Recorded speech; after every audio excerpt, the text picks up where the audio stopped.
Rundown on the practical nature of space. I was going to analogize that as being the reverse of the quip by the Marine Sergeant. The young corporal said, I want to leave the Marine Corps and become a criminal lawyer. And the sergeant said, don't be redundant. There's little likelihood that Mike will be redundant. He is going to tell us about the practical perspective on space enterprise. So, Dr. Mike Ryan, we will throw these over so somebody hopefully will put them up on the machine. Let me give you a little bit of background first, and maybe you'll understand why. Maybe I'm redundant, maybe I'm not. As you may all be aware, running into business people at most space conferences is kind of a rare phenomenon. Business school professors are an even less common breed, which is what I am. I spent 5 years faculty at Southern Methodist University. I've been an independent consultant for small developing high-tech firms. I'm joining faculty at the University of North Texas in Denton as of this fall, primarily because they're one of the few universities who looked at me and said, yes, you do weird stuff, but we have lots of people who do weird stuff, and we'd be more than happy to have you join our faculty because we figure sooner or later there's going to be a market for weird stuff. As a consequence, a lot of the type of research that I do relative to business is fairly common, but the stuff that relates to space isn't. And among my academic colleagues, anything that's not pretty traditional can get you in trouble.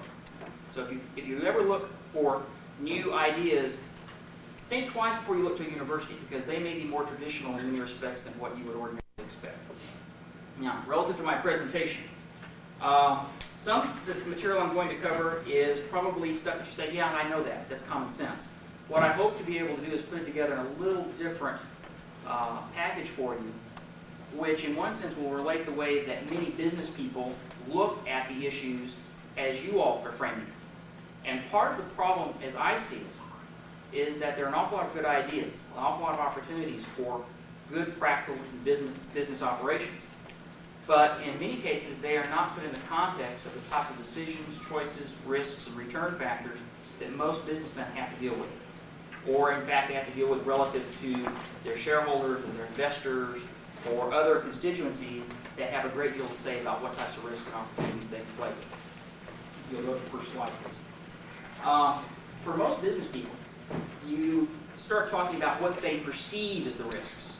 And these include the things of like lack of business potential, in other words, what can we do there? Or the lack of commercial opportunities exclusive to space, which I will touch on in a little bit more detail.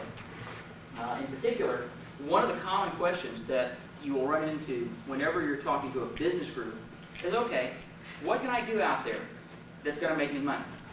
And in particular, they want to get a list of those things that represent the equivalent of investment opportunities here. In other words, I can invest in gold, or I can invest in service companies, or I can invest in oil field exploration.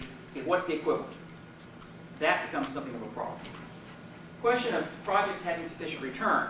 Now, for those of you who actively manage your own portfolios, you know that return is an important consideration. A lot of the projects that people talk about don't have enough return soon enough into the project to justify its selection given other choices. And you tell me you have a project that's going to give me 30% return, I'll listen to you.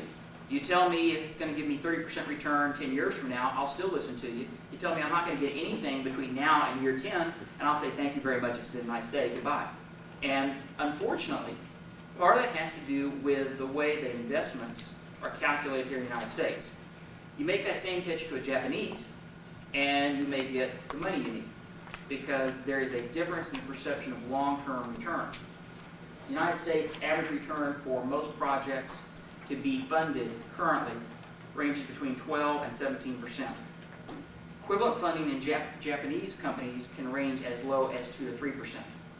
Now clearly, that gives them a sizable advantage. If you add to that they can accept a 2 to 3% return over a 10, 15, 20-year period, you start talking about being competitive, U.S. firms are operating at a dead end in many cases. Concern about the lack of government push to create the market. In other words, if it's so important, if it needs to be done, why isn't the government pushing it? a la telecommunications, transportation, railroads, planes, whatever. There is a perception that the government's not pushing. And therefore, if the government's not pushing, then clearly it's either not timely or it's insufficient opportunity or there's something wrong. So that's a perception that has to be fixed. Resources. Space is big. The resources required big. Therefore, the perception is that there is no place for the independent operator. Now, many of the people here would clearly say that that's not the case. But the general perception is it can't be done by and large by anybody but governments because there are too many resources required. And then the lack of resources for commercial activity. Again, where do you go to get your capital? If you can't get it from the government, where do you go? Pension funds, private sector. There's a perception that there's just not enough funds out there. Now, if you go to the next slide. Some of the real risks, which many people don't pay attention to, and we've talked about here, are things like vacillating government policies. I get tickled with Peter's analysis about, the businessman's perspective. We can't tolerate all this vacillation. We make a commitment. We've got a 5-year buy-in to a project. The next year you give away our tax incentives. The next year you take away our protection. You tell us that you're not going to do it the same way again. That's nonsense. Do it right, do it wrong, but at least be consistent. If you don't have consistency, the risks are simply too high to be calculated and no one will ever invest.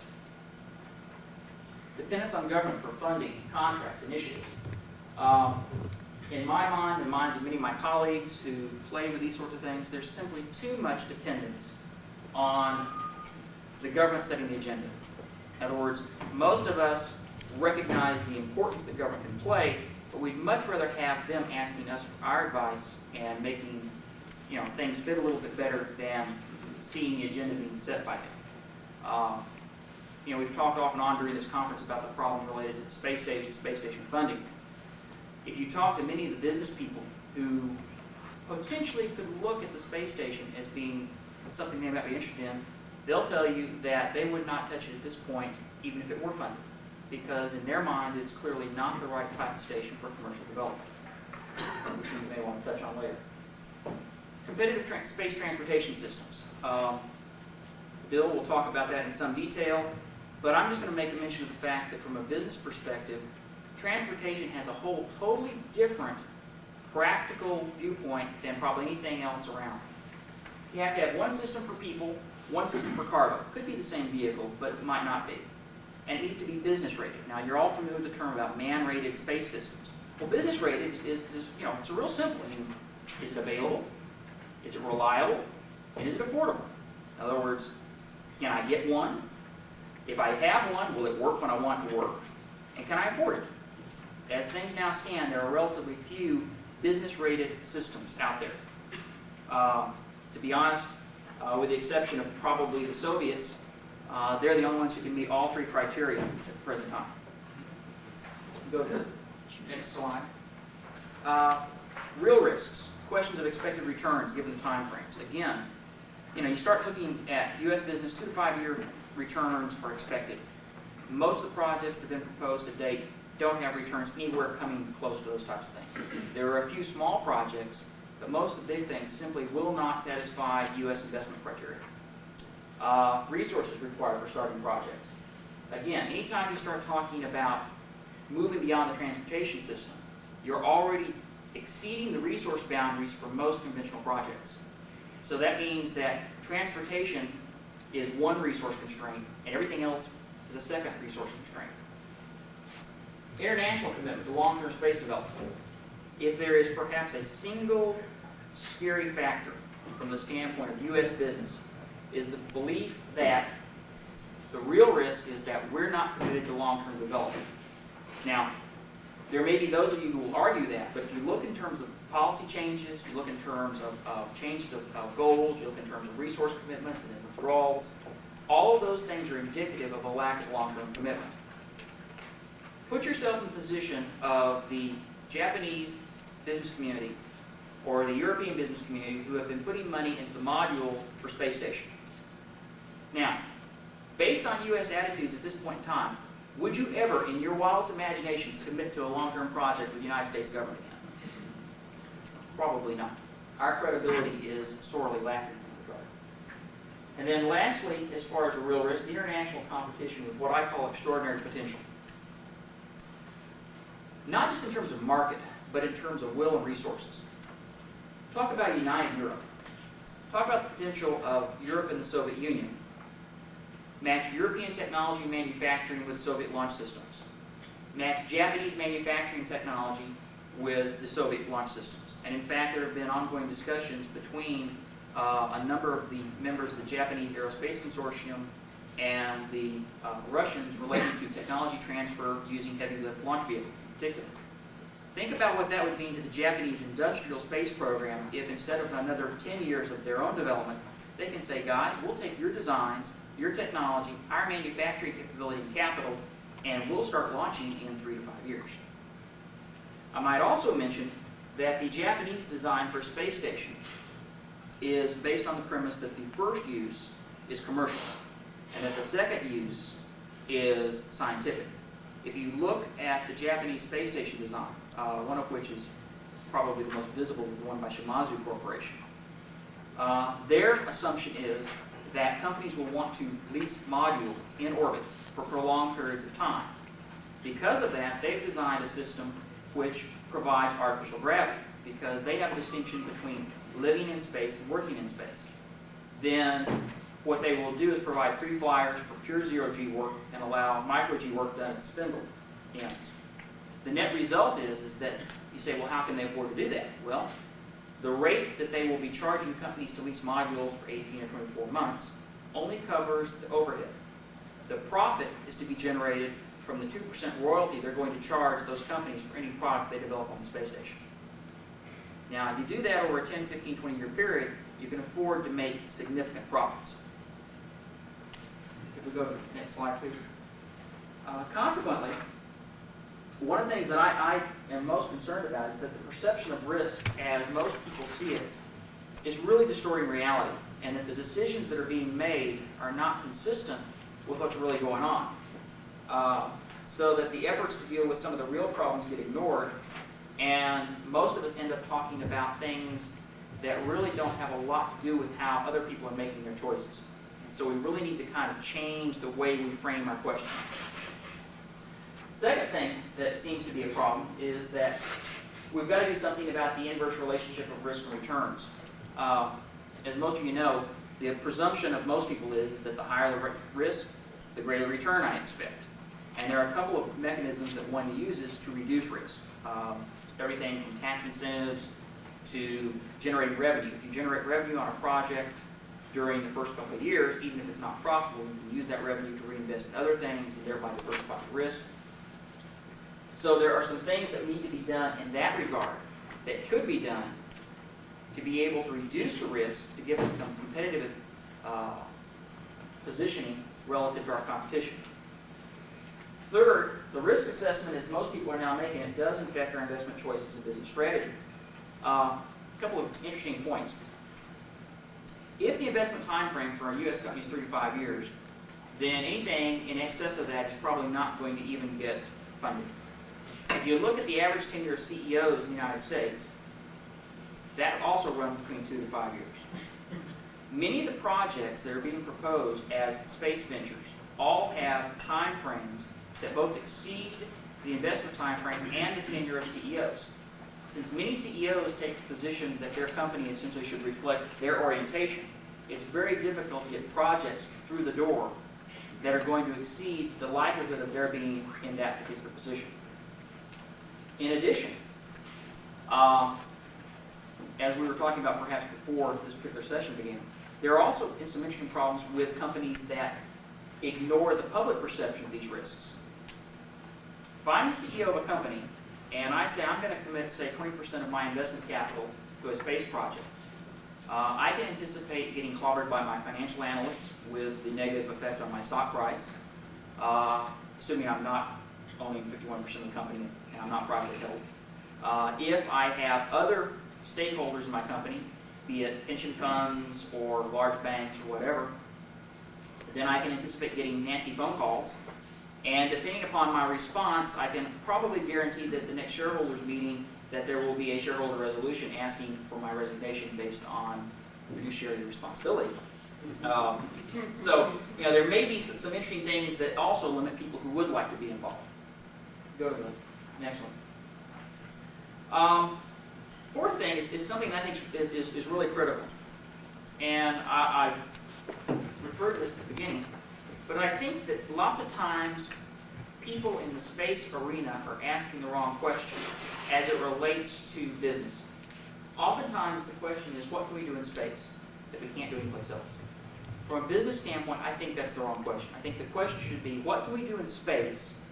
What can we do on Earth that we could do in space? But by doing it in space gives us some sort of strategic, competitive, economic, or other advantage, either short-term or long-term. If you begin to look at projects in that sense, some of your opportunities become a tad more mundane, but because they are mundane, they're much more realistic in the minds of the people who are likely to fund them. Now, traditionally, you start asking, well, what is mundane? Well, communications, exploration in the context of maybe remote sensing, power generation, garbage disposal. If I wanted to build you a scenario of a potential business plan, one of the things I would do, and don't fault me on my technical stuff at the moment. We can do that in questions if you want. But let's say I want to justify a space station. All right, I say, okay, how can I do that? If you look at the United States, fundamental problem right now that we have is garbage disposal. Nuclear waste, high-level toxic waste, even just space for Huggies and paper towels.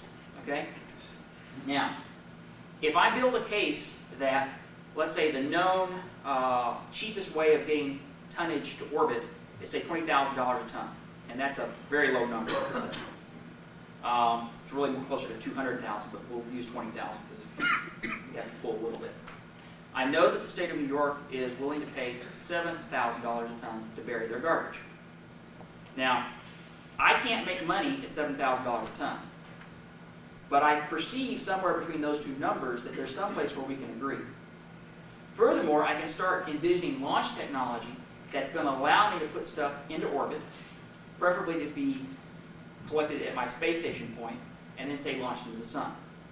Now, on the basis of that type of scenario, I can create a business plan that's probably fundable, that also envisions the types of technologies that would be necessary to do that. And then as a secondary step, I can worry about other things. So I can sell space for people who want to do research. I can sell space to the government if they want to do things. As a further step, if I say my next step is to create another market, then I start thinking, I've got this space out there. The first thing a businessman says is, how do I reduce my overhead? What else can I use my stuff for? Start thinking, well, maybe I ought to be starting to build solar power satellites, for example. Because I know there's already a market for power. I know what the costs are. I know what the competition is. I can deal with those types of variables. The net effect then is that within, say, a 5 to 7 to 10 year time frame, I've created a closed business cycle that says I have a constant market here on Earth for one product. I'm creating a new market for other products. And the net effect is I can estimate profits, returns. I can solicit investors. Now, with that type of approach, you start asking, is a profit possible? You say, absolutely. You say, are profits sustainable? There's always going to be a demand for power. There's always a demand for getting rid of garbage. So the answer is yes. Can the profit be high enough to offset the risks? Answer is probably. A lot of that depends on what launch technologies you use, how you can reduce costs, what your economies of scale are. We start talking garbage. Interestingly enough, if I said to you, I want to be able to launch a ton of garbage every 5 minutes, 24 hours a day, think how many launches that is, all right? And think of the type of technology that you talk about doing that. Automatically, somebody says, well, you can't build that many rockets. And I said, where did I assume we're using rockets? Maybe if I'm talking about things that don't have to be concerned with gravity or with g-forces, maybe we start talking terrestrial mass drivers. Okay? At that point, $100 million in a terrestrial mass driver, given the long-term impact of my technology and my business, that may become a good investment, and I might be able to get funds for that. Do the investments make sense to other alternatives? Well, that's the other question.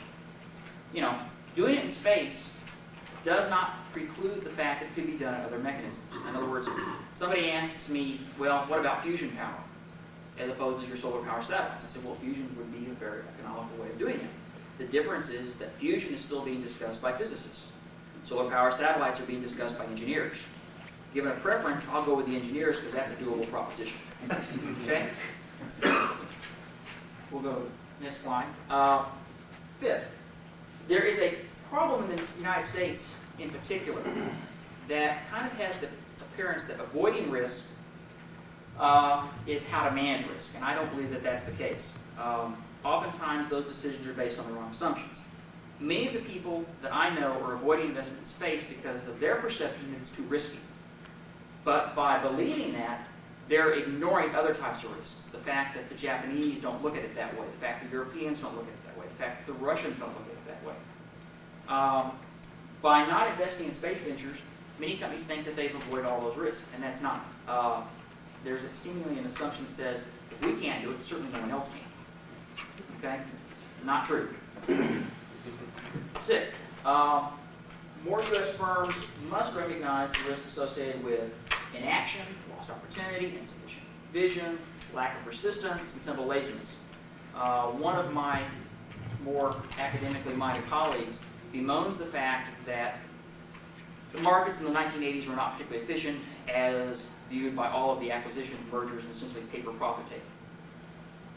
When businessmen turn to making profits by essentially mechanisms other than producing goods and services, you have a much more fundamental problem than anything that generally gets discussed. When you start talking about space activities, you're really talking fundamentally about producing new goods and new services.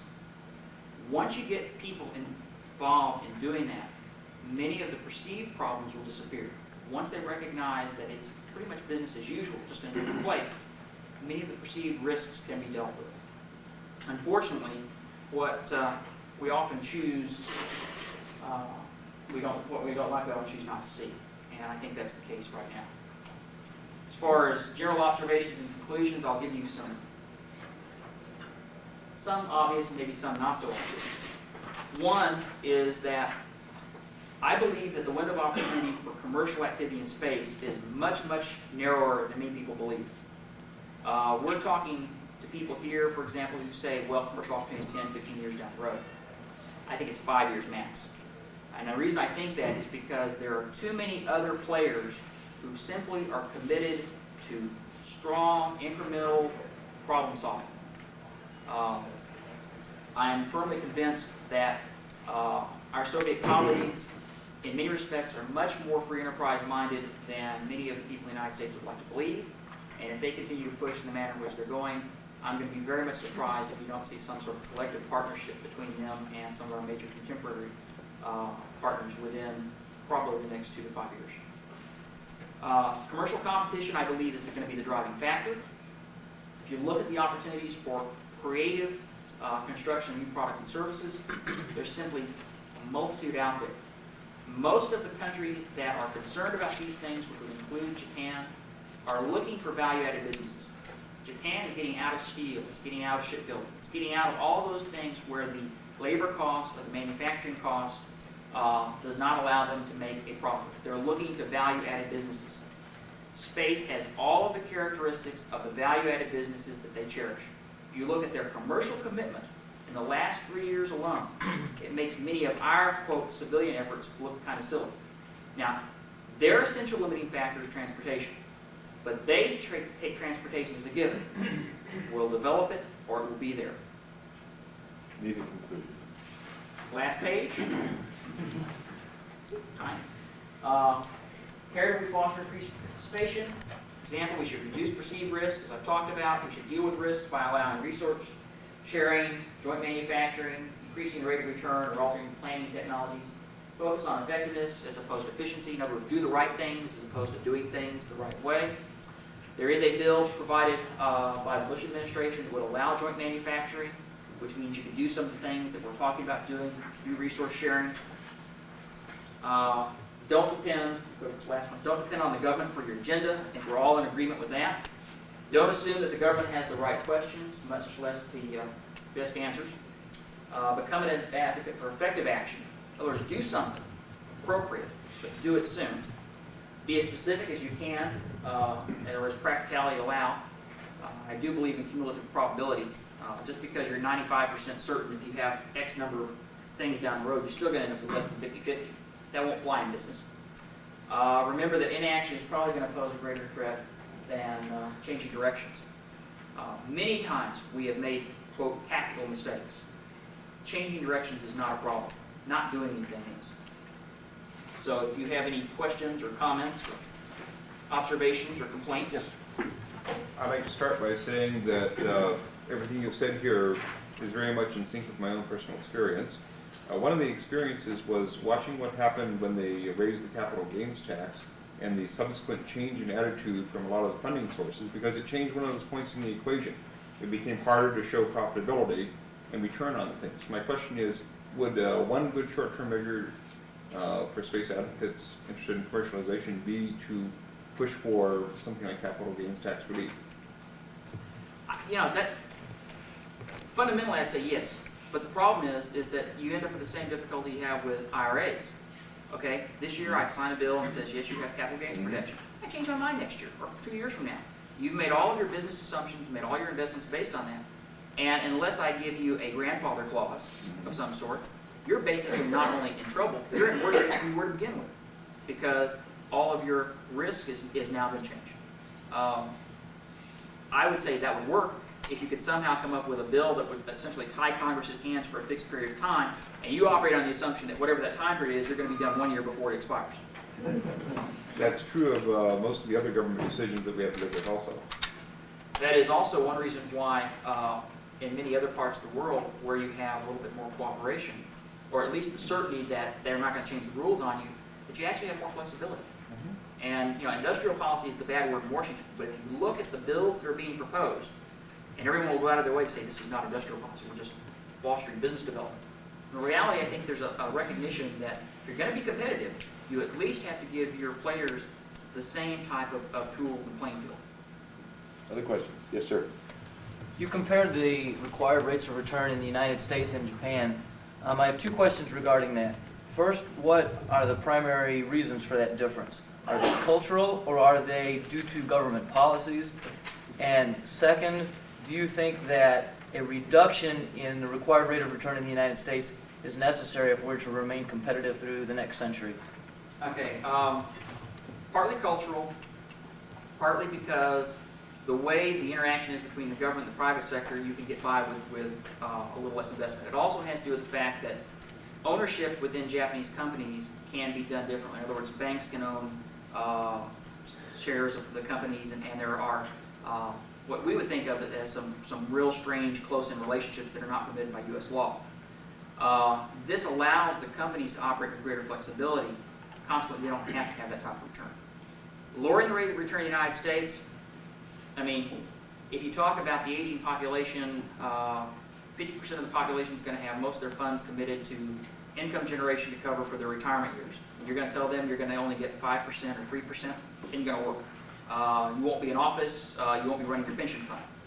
What you can do is you can do the other thing by coming up with some investment tools which give the equivalent of return but also provide a little more flexibility for companies.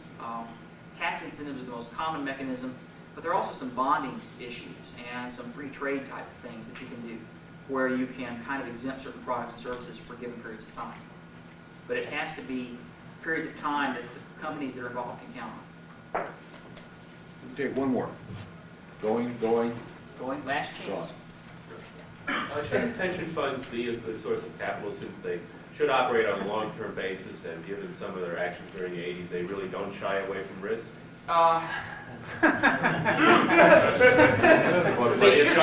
They should be, but they're not. And if you look at that, the concern has been that many of the people who invest are concerned about the rate of return. It's also apparent you need to be concerned about quality. And if you're a good funds manager, you try and balance risk and return. We have had discussions in different groups about that problem. One of the problems you have is that if you operate for a pension fund, act as a fiduciary, and you accept a return lower than that you could get someplace else with, say, measurable or demonstrable equal risk, then you could be in trouble. Because the expectation on the part of those whose funds you're managing is usually based on what type of income they get. And that generates a lot of the decision thing. Now, if you could get people to invest in a pension fund that had as a stated goal, we're only going to provide X amount of return, and we're going to either take on a little more risk or invest in certain types of activities, then you can get people to buy into that program. But to try and change the investment structure of a pension fund after the fact, you're going to have problems. You could set up one that would do that. But I think you'd have some real problems if you did it after the fact. I think you would probably find yourself talking to regulators and all sorts of people. It didn't stop them from investing in junk bonds. No, but then the question would be is whether that was a prudent fiduciary responsibility. There are also, last time I heard, 250 different major lawsuits related to that because they were in violation of either state guidelines, federal guidelines, or both. Let's give him that.